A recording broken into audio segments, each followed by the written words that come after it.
bagi kami.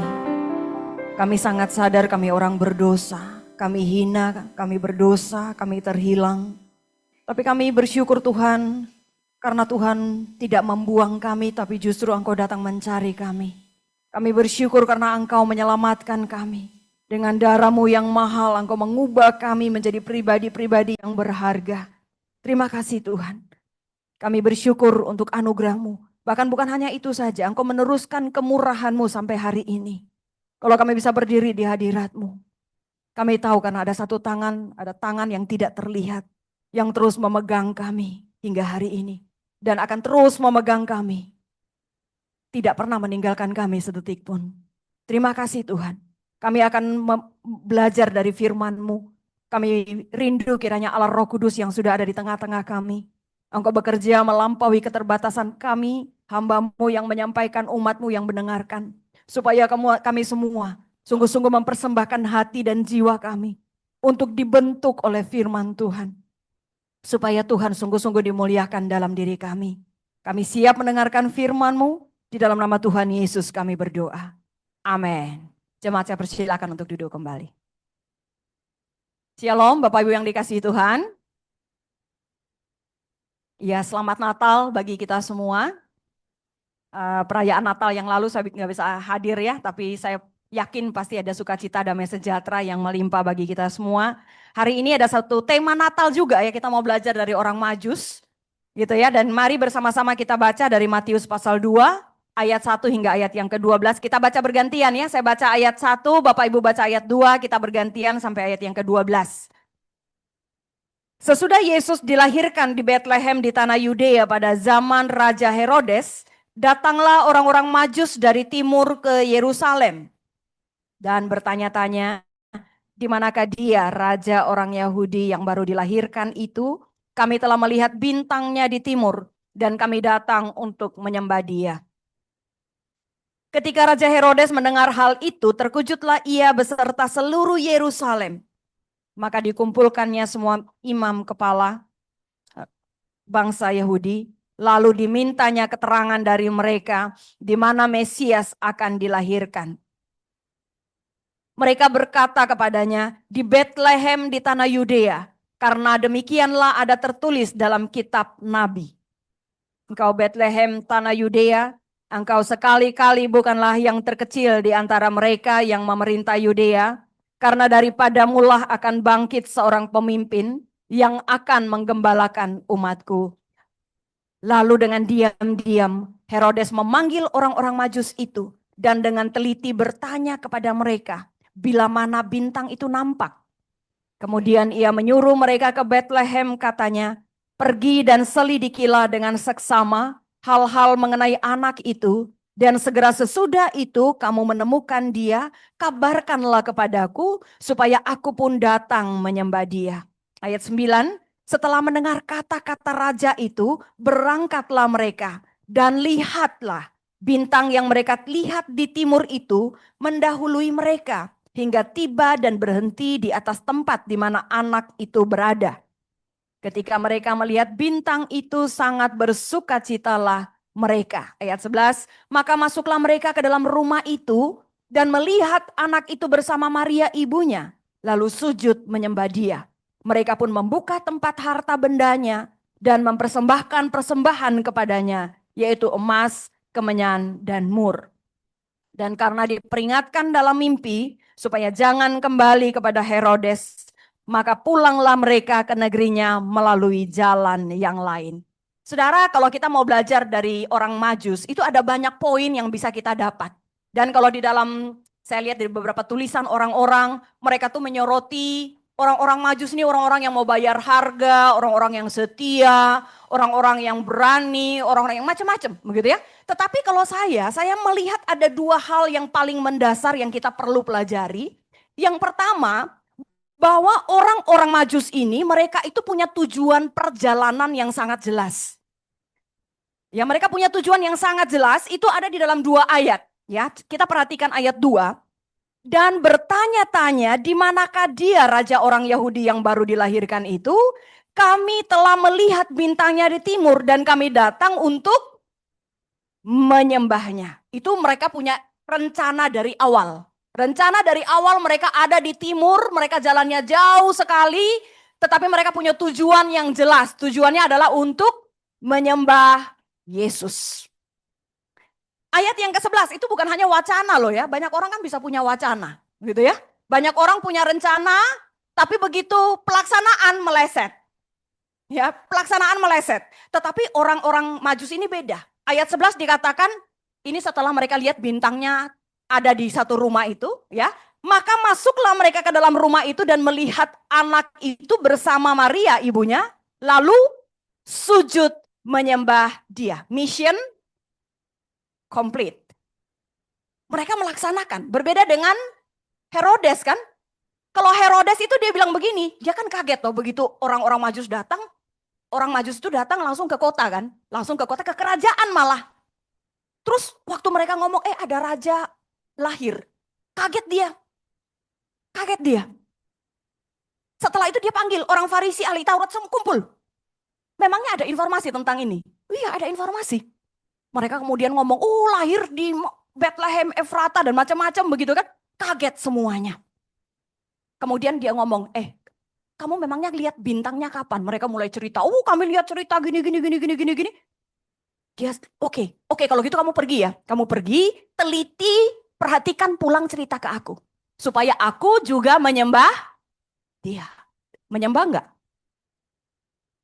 Tapi beda dengan orang-orang Majus. Mereka berjalan jauh,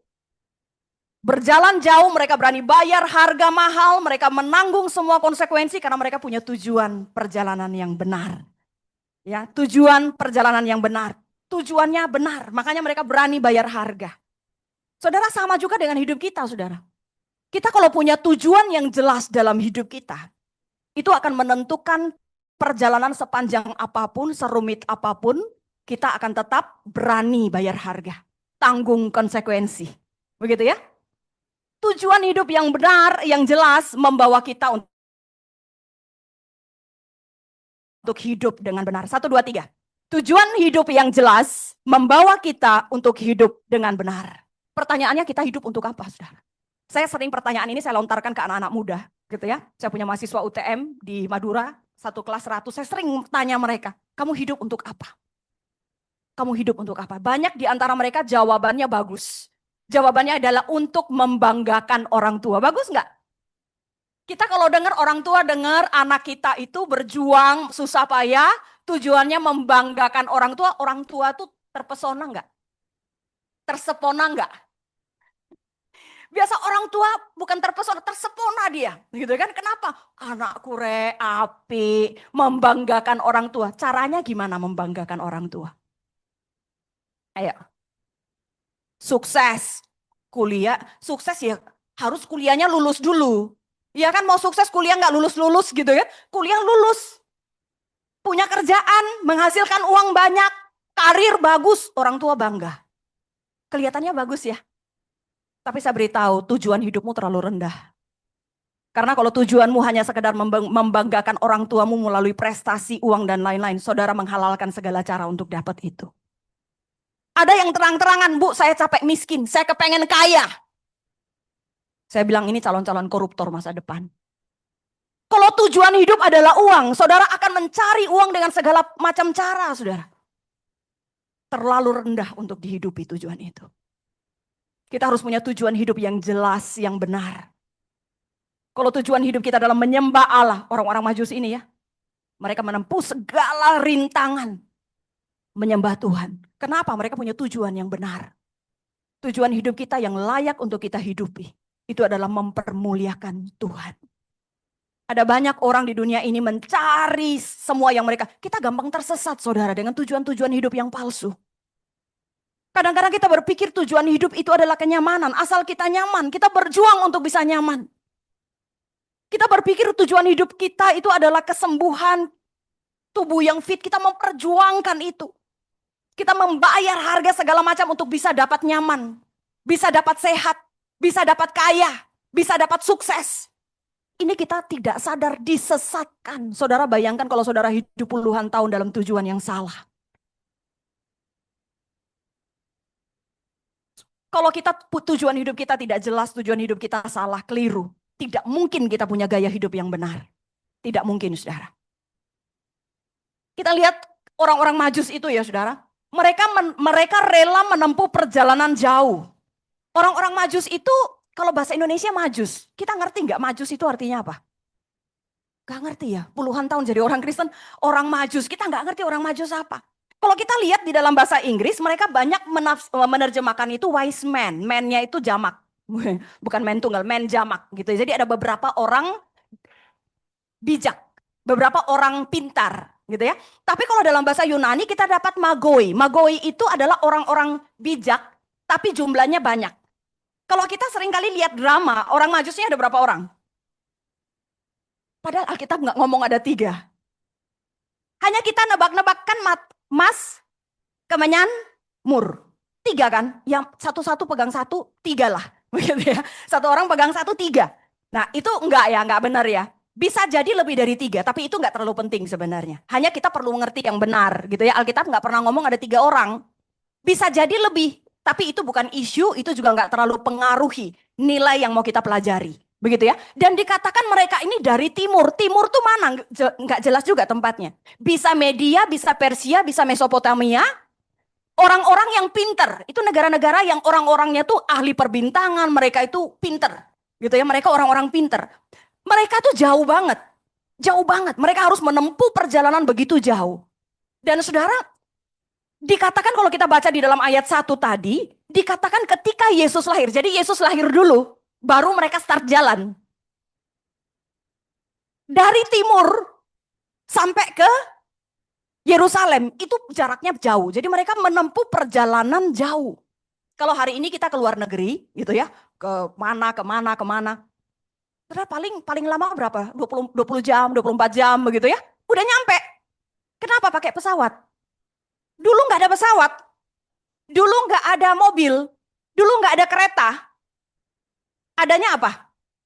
Onta. Adanya onta. Naik onta. Nggak usah jauh-jauh dari sini ke Solo butuh berapa lama kalau pakai onta.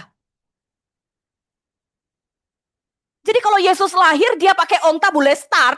Kira-kira hari apa? Berapa hari dia nyampe? Jadi beda ya. Orang-orang Majus ini begitu mereka menjumpai Yesus. Posisi Yesus itu sudah nggak baby. Kalau gembala tuh di daerah yang sama. Jadi ketika malaikat kasih tahu mereka tuh gerak cepat datang, Yesus masih mereka temukan ada di palungan, dibungkus dengan kain lampin. Ya kan? Tapi para orang Majus ini beda ceritanya. Kenapa? Karena mereka harus lintas negara. Cuma modalnya onta. Jadi begitu mereka nyampe, Yesus sudah besar. Besarnya tapi bukan besar kayak kita. Ya, kita bisa dapat indikasi lain. Karena Herodes itu memberikan perintah membasmi semua anak di bawah usia 2 tahun. Di bawah 2 tahun harus dibunuh semua. Kenapa 2 tahun? Karena dia percaya ramalan dari perkiraan, hitung-hitungan dari orang Majus. Gitu ya. Karena mereka, berarti perjalanan mereka tuh tahunan loh. Bisa 2 tahun perjalanan mereka. Kenapa bisa tahan 2 tahun berjalan saudara, melintasi negara. Mereka harus korban lagi, bawa persembahan. Mereka harus menjaga ketulusan lagi, mereka nggak punya motivasi ketemu Yesus supaya nanti aku dikasih apa. Aku enggak. Betul-betul hati yang murni, yang tulus, bawa persembahan, persembahkan kepada Yesus. Kenapa begini saudara? Mereka bisa melalui semua musim yang tidak enak. Belum lagi saudara bukan hanya masalah kesulitan waktu, jarak yang jauh. Belum perampok. Mereka terus diintai dalam perjalanan. Belum perjalanan pada waktu itu Timur Tengah panasnya model begitu kan. Kesulitan air dan segala macam. Mereka menempuh semua. Kenapa? Mereka punya tujuan yang jelas. Yaitu untuk menyembah Raja. Saudara, ini ironis yang terjadi di dalam kekristenan saya bilang. Terjadi pada awal itu juga saudara. Karena yang punya Alkitab, yang punya hukum Taurat yang menceritakan bahwa Mesias akan datang. Seorang pemimpin akan lahir di Bethlehem Efrata.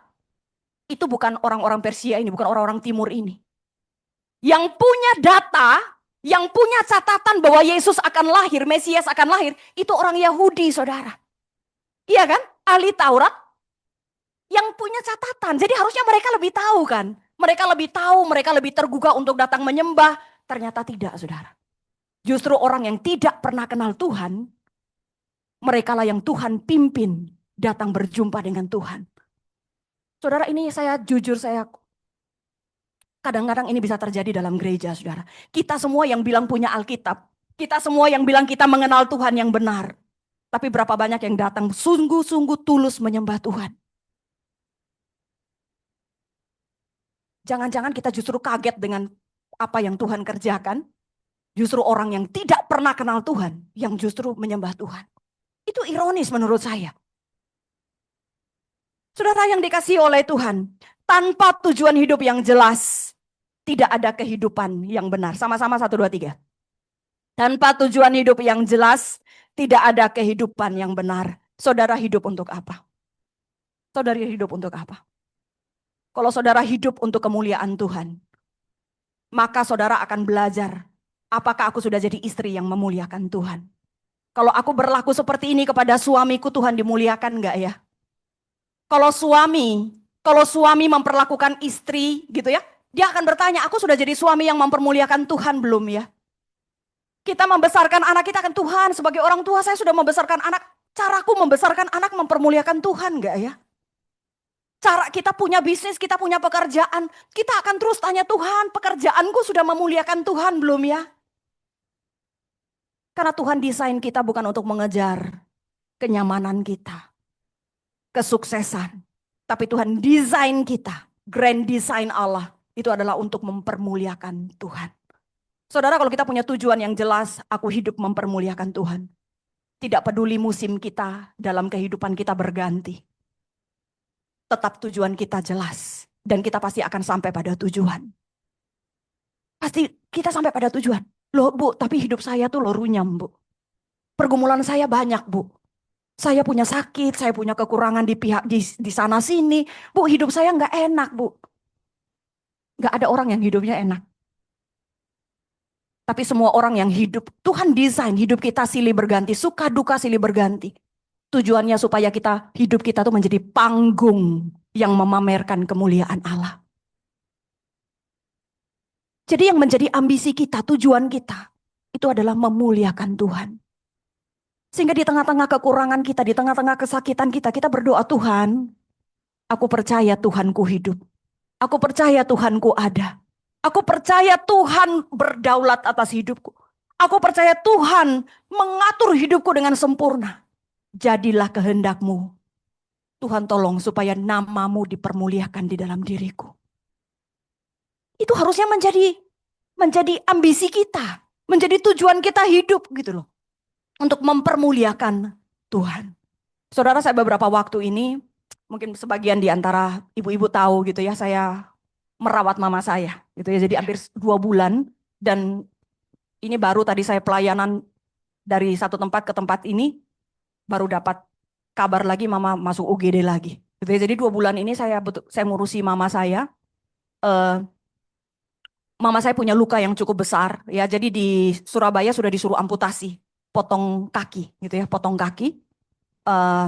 Tapi setelah bergumul, setelah diskusi dan panjang lebar, kita akhirnya coba cari opsi lain gitu ya. Dan puji Tuhan gak jadi diamputasi gitu ya. Dioperasi begitu rupa, dibuang 2 jari, masih sisa 3 jari, tapi bagian bawah kaki itu dikerok sampai banyak sekali otot-otot yang memang harus dibuang begitu ya. Jadi sampai sekarang itu pengobatan cukup panjang, dokter estimasi mungkin bisa 6 bulan untuk betul-betul pulih. Tapi kita berperang lagi dengan faktor psikisnya orang tua ya. Merasa tidak berguna, merasa merepotkan anak, merasa segala macam begitu ya. Saudara, saya melihat mama punya spirit yang besar untuk kepengen sembuh, kepengen sembuh, kepengen sembuh. Dia merasa hidupnya tuh baru berarti kalau sembuh. Dan sangat sulit bagi saya untuk menjelaskan kepada mama bahwa mama, hidup kita itu adalah untuk mempermuliakan Tuhan. Dan untuk mempermuliakan Tuhan itu enggak saat kita kokoh, berdiri tegap gitu ya. Tapi bahkan ketika kita berbaring di rumah sakit pun kita bisa mempermuliakan Tuhan. Amin. Saya temukan ada banyak orang yang ada di tempat tidur tapi dia mempermuliakan Tuhan. Banyak orang yang datang mau menghibur, pulang nangis-nangis yang mau menghibur. Kenapa? Karena dia yang dihibur. Ada banyak kisah model begitu. Ketika kita mempermuliakan Tuhan bukan ketika kita kaya raya, saudara. Tapi kadang-kadang ketika kita kekurangan pun kita bisa mempermuliakan Tuhan. Kita bisa mempermuliakan Tuhan bukan ketika keluarga kita utuh, saudara. Tapi bahkan ketika kita hilang pun, kadang kita bisa mempermuliakan Tuhan di situ. Kita nggak pernah bisa menyelami cara Tuhan mengasihi kita. Cara Tuhan memakai kita. Tapi yang kita butuhkan adalah kita percaya bahwa hidup kita berjalan bukan by nature. Bukan by nature, bukan alam yang mengatur hidup kita, tapi Tuhan yang mengatur hidup kita. Dan alam mengatur hidup kita begitu detail dan dia nggak pernah salah. Pertanyaannya kita mau percaya nggak? Itu bisa terlihat, kita percaya atau nggak usah jawab. Karena itu terlihat ketika kita berada dalam kesukaran, masih nggak kita mau tinggal tenang dan berkata, Tuhan, aku percaya sampai di sini pun Tuhan masih hidup. Tuhan masih ada. Dan Tuhan tetap sama, Tuhan tetap berkuasa, dan Tuhan tetap bisa nyatakan kemuliaan Tuhan dalam hidupku yang tidak sempurna. Sulit untuk kita ngomong, saudara. Kalau ngomong percuma, terlihat diuji dengan ujian hidup kita. Dan ingat, Tuhan dipermuliakan itu bukan ketika saudara sakit disembuhkan saja. Bisa, orang sakit disembuhkan untuk menyaksikan kasih Tuhan. Bisa. Tapi Tuhan izinkan sakit supaya dalam kesakitan pun kita menceritakan kemuliaan Allah. Itu juga banyak Tuhan pakai. Dan itu yang terjadi pada bapak-bapak gereja. Itu yang terjadi pada rasul-rasul. Saudara, Rasul Paulus, dia rasul yang menulis Alkitab dengan jumlah kitab paling banyak, saudara. Di penghujung hidupnya, Tuhan lepaskan dia dari tentara Romawi kah? Kan pasti dia bergumul, Tuhan, aku melayani Tuhan sudah sekian lama. Aku layani Tuhan sekian lama, aku menggebu-gebu, aku bayar harga. Harusnya kan Tuhan lepaskan aku kan? Tapi Tuhan gak lepaskan dia loh. Supaya kemuliaan Tuhan nyata. Terakhir apa? Penggal kepalanya. Kemuliaan Tuhan nyata. Kemuliaan Tuhan nyata. Sekalipun dia tetap gak lolos. Saudara boleh belajar mulai dari Tuhan Yesus sampai pada bapak-bapak gereja, sampai orang Kristen abad-abad pertengahan. Semua yang mati martir. Itu orang-orang yang mempertontonkan kemuliaan Tuhan sekalipun mereka tidak lolos. Petrus disalibkan terbalik, saudara. Yohanes masuk kuali. Sekalipun akhirnya gak mati sih, dibuang ke Pulau Patmos, tapi tetap mati juga. Polikarpus muridnya Yohanes. Dia umur 85 tahun, dia ditangkap tentara Romawi, disuruh sangkali Yesus. Dia bilang, aku umur 85 tahun, Yesus tidak pernah satu kali pun kecewakan aku. Masa mungkin aku menyangkali dia? Akhirnya saudara, dia tetap dibakar umur 85 tahun, dibakar hidup-hidup. Saudara tahu apa yang dilakukan? Dia nggak ngomong, Tuhan 85 tahun aku setia, aku lakukan A, B, C, D, harusnya Tuhan lepaskan. Dia nggak komplain. Yang dia lakukan apa? Dia menyanyi puji-pujian bagi Tuhan. Sayup-sayup terdengar di balik api itu, saudara. Sampai tiba-tiba suaranya habis. Kemuliaan Tuhan dipertontonkan. Tujuan hidup kita apa hari ini? Kalau tujuan hidup kita masih kenyamanan. Kalau tujuan hidup kita masih kekayaan. Kalau tujuan hidup kita masih kesehatan. Kalau tujuan hidup, saudara, hidup itu nggak layak. Tujuan itu tidak layak untuk dihidupi. Karena Tuhan desain satu tujuan yang jauh lebih besar. Yaitu untuk mempermuliakan Tuhan. Kalau saudara mempermuliakan Tuhan dengan hidupmu. Tidak peduli musim dalam hidupmu berganti seperti apa. Saudara mau nangis jerit-jerit seperti apa. Saudara setelah itu saudara senang, saudara bahagia. Musimmu berganti. Tapi gak peduli sesulit apapun jalanmu. Tujuan hidupmu tetap nyampe. Mempermuliakan Tuhan. Saudara yang dikasihi oleh Tuhan. Kita lihat orang-orang yang seharusnya begitu dekat dengan anugerah khusus ya.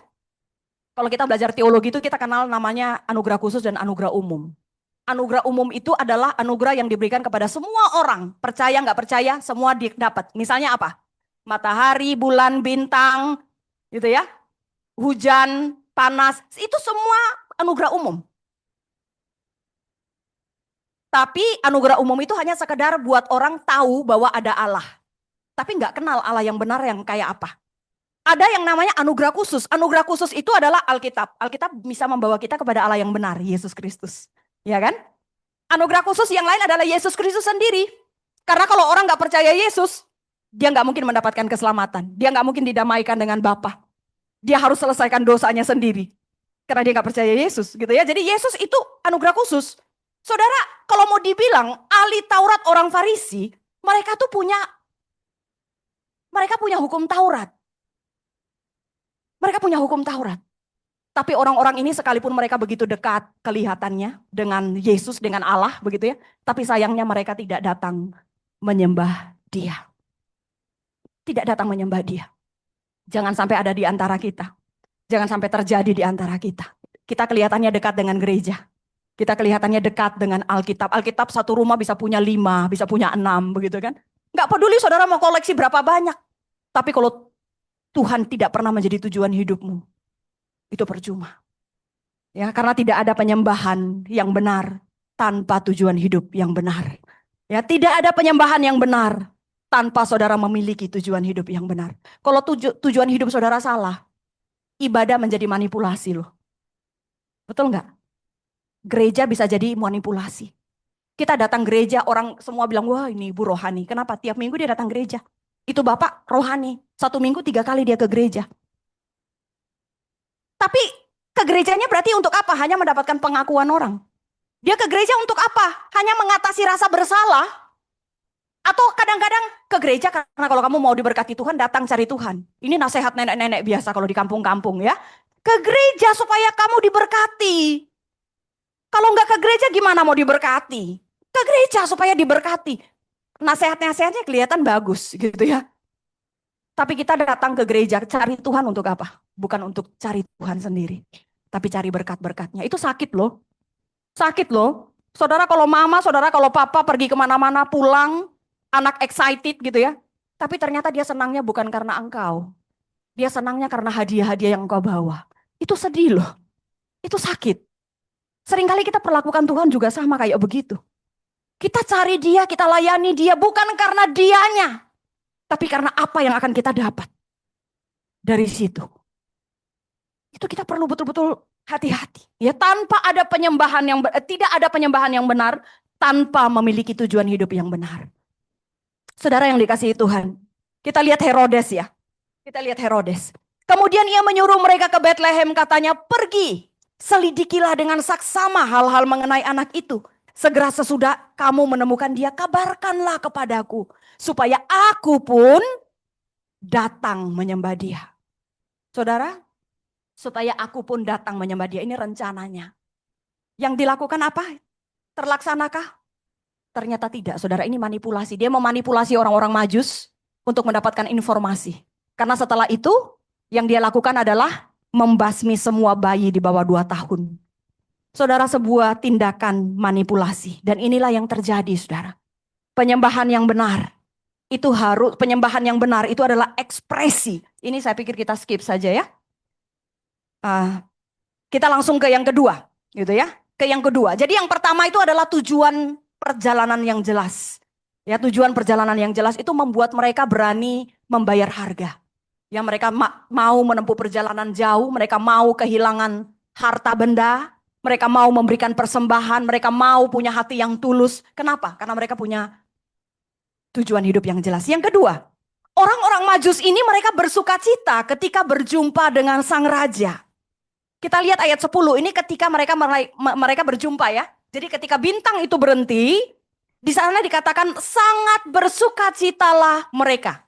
Padahal begini loh, mereka tuh berharapnya, karena kan dikatakan raja akan lahir kan. Bintang itu membawa mereka menuntun kepada raja yang lahir. Kira-kira kalau raja lahir di mana? Raja lahir di istana lah. Makanya mereka datang berjumpa dengan Herodes. Mereka berharap mereka ketemu raja yang lahir di situ. Tapi mereka kaget ketika lihat Herodes, kaget. Iya kan? Herodes kaget, mereka juga kaget. Loh, ternyata bayi itu nggak lahir di istana. Lah terus di mana? Mereka tuh kan harapannya pasti lahir di istana kan. Kalau lahir di istana mereka tuh happy gitu loh. Ya betul. Ekspektasi mereka begitu. Ternyata lahirnya nggak di istana loh. Ekspektasinya jauh. Ekspektasinya jauh. Belum mereka dengar cerita. Pasti mereka setelah berjumpa dengan Maria, sekalipun Yesus bukan di kandang lagi mungkin ya. Karena itu dikatakan di rumah. Ya kalau gembala-gembala itu berjumpa dengan Yesus itu masih di kandang. Ya masih di kandang, masih di palungan, masih dibungkus dengan kain lampin. Tapi kalau mereka sudah enggak, di rumah. mungkin mereka dengar cerita kalau Yesus itu ternyata lahir di kandang. Waduh, ekspektasinya jauh banget. Gitu ya, jauh banget ekspektasinya. Harusnya kan mereka begitu ketemu langsung tepok jidat kan? Kok begini? Kan begitu kan? Kebanyakan orang tuh begitu kalau beda ekspektasi. Tapi beda dengan orang Majus loh. Mereka berjumpa, kenyataannya beda dengan yang mereka lihat. Tapi dikatakan mereka bersuka cita. Ya, mereka bersuka cita. Saudara yang dikasihi Tuhan, kalau kita punya tujuan hidup yang benar, kita akan bersuka cita walaupun hidup tidak selalu sesuai dengan yang diharapkan. Hidup kita yang kita harapkan kan bukan begini jalannya. Kalau kita boleh mengatur hidup kita kan pasti kita semua mengatur nggak begini jalannya, iya kan? Kita bisa atur semua, nggak begini jalannya. Tapi kita tahu bukan kita yang ngatur. Dan kita nggak berdaulat sama sekali untuk mengatur. Tuhanlah yang mengatur. Dan kalau Tuhan atur hidup kita, itu pasti yang terbaik. Kita butuh percaya. Saudara nggak bisa hidup untuk kemuliaan Allah kalau saudara nggak percaya Tuhanmu. Bahwa Tuhanmu hidup, Tuhanmu berkuasa, Tuhanmu berdaulat atas hidupmu. Dia mengerjakan yang paling baik untuk hidup kita. Kalau kita tetap percaya Tuhan kontrol hidup kita untuk melakukan yang baik. Di tengah-tengah sakit pun kita berkata, Tuhan, jadilah kehendak-Mu.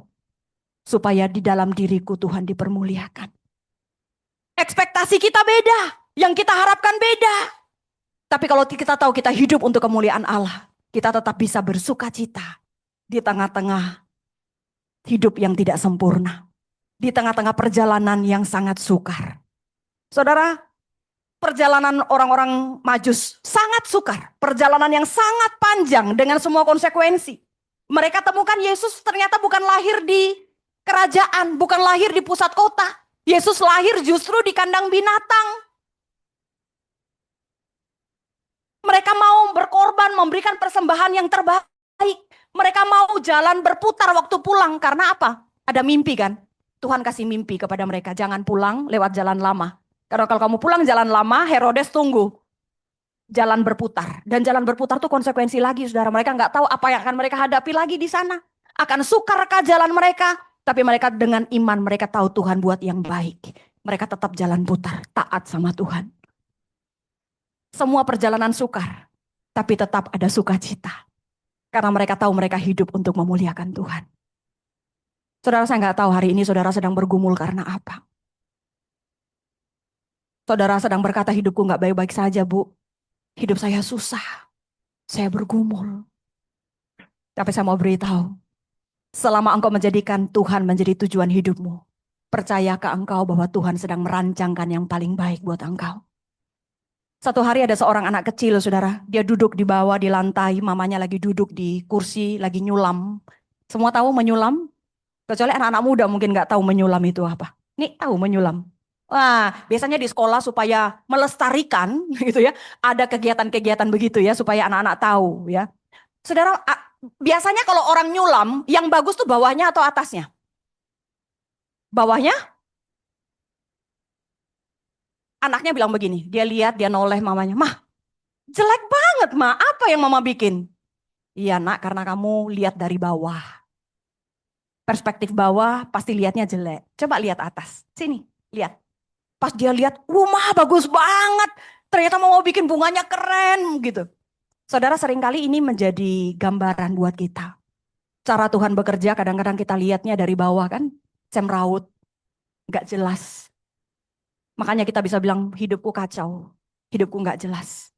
Hidupku kayaknya kemuliaan Tuhan dari mana yang aku pertontonkan, hidupku ngawur begini. Hidupku gak jelas, hidupku gak enak. Hidupku penuh dengan sakit. Karena kita lihat dari perspektif bawah. Tapi satu hari nanti kalau kita diizinkan Tuhan melihat dari perspektif Allah, kita akan melihat keindahan dalam hidup kita. Tuhan mengerjakan semuanya indah. Pertanyaannya, saudara percaya enggak? Kalau Tuhan mengatur hidupmu dengan sempurna, Tuhan layak untuk engkau percayai. Kalau engkau percaya Tuhan layak dipercayai, maka apapun tujuan hidup sehari ini, minta ampun di hadapan Tuhan. Ampuni, kalau aku masih hidup untuk kenyamanan, kalau masih aku hidup untuk kekayaan, kalau aku masih hidup untuk kesuksesan, Tuhan ampuni aku. Mulai hari ini aku mau menjadikan kemuliaan-Mu menjadi tujuan hidupku. Saudara yang dikasihi oleh Tuhan, sukacita dalam setiap musim hidup Itu adalah wujud kepercayaan kita kepada Tuhan. Bahwa Dia mengontrol segala sesuatu untuk kebaikan kita. Dan untuk kemuliaan namanya. Butuh kerelaan. Tuhan, aku orang berdosa. Tuhan, aku lemah. Tapi aku bersyukur karena aku menjadi anak-Mu. Dan aku mau membiarkan diriku mempermuliakan Tuhan. Di tengah-tengah kelemahanku. Di tengah-tengah kesakitanku. Di tengah-tengah ketidaksempurnaanku. Biarlah nama Tuhan dipermuliakan. Saudara tahu Fanny Crosby? Fanny Crosby dia seorang pencipta lagu. Ribuan lagu yang dia unggah. Saudara tahu dia bukan orang yang hebat, yang kelihatannya. Enggak, dia buta saudara. Sejak umur 5 tahun atau 6 tahun, saya lupa persisnya. Tapi saudara di tengah-tengah kelemahannya. Dia berkata enggak apa-apa, dia enggak bisa melihat semua keindahan dunia. Tapi dia rindu satu hari nanti ketika dia mengalami Tuhan. Di sorga nanti, orang pertama yang akan dia lihat adalah Allah sendiri. Dia menerima semua kelemahannya. Dia terima semua kesakitannya. Selama orang punya tujuan hidup yang benar. Gak peduli selemah apa kita. Engkau bisa mempermuliakan Tuhan. Jangan merendahkan ya. Tuhan itu, kalau saudara bilang, aku begini bagaimana mungkin bisa Tuhan pakai untuk kemuliaan. Itu berarti saudara merendahkan Tuhan. Aku loh gak punya uang, gak punya apa. Saudara merendahkan Tuhan. Karena kalau saudara mengagungkan Tuhan dan saudara percaya Tuhan. Tuhan bisa pakai keadaan apapun. Untuk mempermuliakan Dia.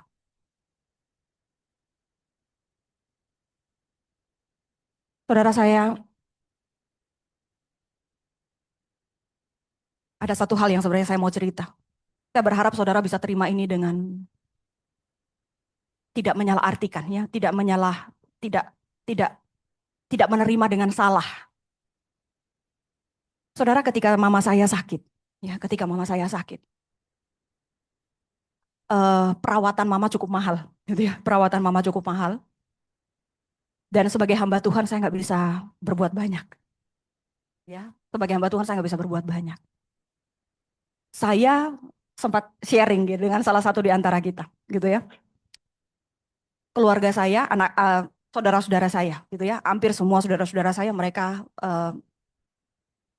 ambil bagian, begitu ya. Saya memberikan tenaga saya dan hati saya. Gitu ya. Saudara, minggu pertama waktu saya menemani mama, itu saya merasa saya sangat berdosa. Karena saya merasa bahwa, ya apa kamu ini? Di saat mama model begini kok nggak bisa ambil bagian gitu. Saya insecure. Kemudian waduh itu Tuhan berperkara dengan saya, saudara. Sampai Tuhan itu ngomong sama saya secara bukan audible, tapi Tuhan ngomong dengan keras dalam hati saya. Tuhan bilang, kamu sedang merendahkan aku. Kamu pikir kesembuhan mamamu karena uang? Kamu pikir aku nggak bisa pakai banyak cara untuk tolong mamamu? Saudara, di situ saya nangis. Saya nangis dan saya minta ampun sama Tuhan. Kalau saya berpikir uang yang bisa selamatkan mama, saya sedang merendahkan Tuhan. Dan kami akan jadi orang yang sombong. Saya pikir karena saudara saya punya uang, mama saya bisa sehat. Saya berpikir karena saya nggak punya uang, pasti mama nggak bisa sembuh. Saudara, 1 minggu pertama, saya merasa Tuhan bekerja dalam hati saya. Sehingga saya berkata bahwa, ya saya minta maaf kalau ada yang punya tisu. Maaf, saya juga. Sorry. Maaf ya. Thank you.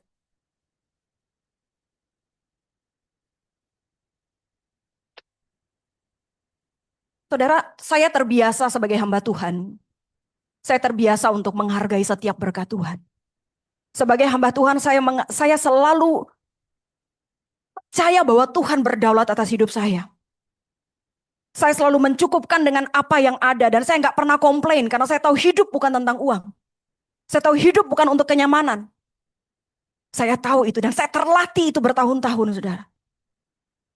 Tapi berat ketika saya tahu bahwa orang tua saya sakit dan saya nggak bisa buat apa-apa untuk uang, gitu ya, dalam hal uang. Itu saya tergoncang. Tapi Tuhan menemplak saya, gitu loh. Bahwa aku yang menjaga orang tuamu. Aku yang mengontrol hidup orang tuamu, bukan uang. Saudara, di situ saya minta ampun sama Tuhan. Tuhan ampuni saya. ampuni saya. Nah ternyata kita gitu saudara, seringkali dalam waktu-waktu yang normal, kita merasa bahwa aku bisa kok menerima hidup. Aku bisa kok menerima apapun yang Tuhan siapkan. Tapi ada titik-titik tertentu. Kita tuh susah, betul ya, menerima fakta gitu ya, dengan perspektif yang benar. Sulit. Tapi Tuhan akan terus memproses kita, memurnikan kita. Supaya hanya Tuhan sajalah menjadi sumber kepuasan kita. Jadi kita bilang, Tuhan, Engkau saja, Engkau saja. Gak ditambah bonus apapun. Christ is enough for me. Itu proses panjang saudara. Tapi maukah kita berproses? Supaya kita hidup hanya untuk memuliakan Tuhan. Bukan untuk apapun yang lain. Kiranya Tuhan menolong kita. Mari kita berdoa. Bapa di surga, terpujilah nama-Mu. Di tengah-tengah kelemahan dan keterbatasan kami bersyukur karena Tuhan mengasihi kami. Di tengah-tengah hidup yang tidak sempurna. Di tengah-tengah hidup yang ruwet. Kami masih tetap mau bersyukur. Karena kami tahu Allah kami berdaulat atas hidup kami. Kami tahu Tuhan sangat mencintai kami. Tolong kami Tuhan. Supaya kami memiliki tujuan hidup yang jelas. Yaitu untuk menyatakan kemuliaan Tuhan bagi dunia ini. Tuhan ampuni kami kalau selama ini Tuhan dapati ada di antara kami. Yang memiliki tujuan hidup yang salah. Kami hidup untuk kenyamanan, kami hidup untuk kesehatan, kami hidup untuk kekayaan. Tuhan ampuni kami. Dan tolonglah kami. Sebelum waktu kami terlambat. Kami mau memiliki tujuan hidup yang jelas. Yaitu untuk mempermuliakan nama-Mu. Kami tahu bahwa di tengah-tengah hidup kami yang tidak sempurna pun bisa menjadi panggung yang indah untuk kemuliaan Allah. Pakailah kami, nyatakanlah kemuliaan-Mu di dalam kami. Di dalam nama Tuhan Yesus kami berdoa. Amin.